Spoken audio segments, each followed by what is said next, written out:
ஐயப்பா சாமி சரணம். ஃப்ரெண்ட்ஸ், லக்னத்துக்கு 3ஆம் இடம் வந்து தைரியஸ்தானம்னு சொல்லுவாங்க. இந்த தைரியஸ்தானத்தில் எதனா சுகர் உட்காந்துட்டாலும் இவர் ரொம்ப பயங்கரமான பராக்கிரமத்தையும் கொடுப்பாரு. இந்த பராக்கிரமம் மூலியமா அவங்க வெளி உலகத்தில் பார்த்தீங்கன்னா அரசியல் வாழ்க்கை, இல்லை வேலை எதுனா சமாச்சாரம், வெளியில் ட்ராவலிங் பண்ணுற பிஸ்னஸ்ஸு, இல்லை one state to other state போகிறது, இல்லை one country to another country போகிறது, அந்த மாதிரி விஷயத்தில் அவங்க நிறையா சக்ஸஸ் பார்ப்பாங்க. அந்த சக்ஸஸ் மூலிமா அவங்க லைஃப்பில் வந்து அவங்க நேம் ஃபேம் எல்லாமே அவங்களுக்கு கிடைக்கும். எல்லா விதமான வசதிகள், எல்லா விதமான புகழ்ச்சி அவங்களுக்கு தேடி வரும்.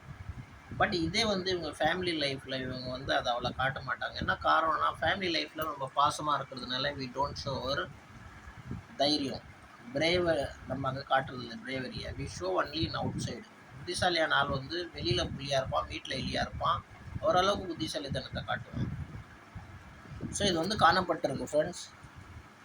பட் இவங்க ஃபேமிலி லைஃப்பில் அவ்வளோ ஷைனிங் ஆகாட்டியும் அவுட்ரு வேர்ல்டில் நல்லா ஷைன் ஆவாங்க. நல்லா நேம் ஃபேம் இவங்களுக்கு கிடைக்கும். சுவாமியை சரணம் ஐயப்பா.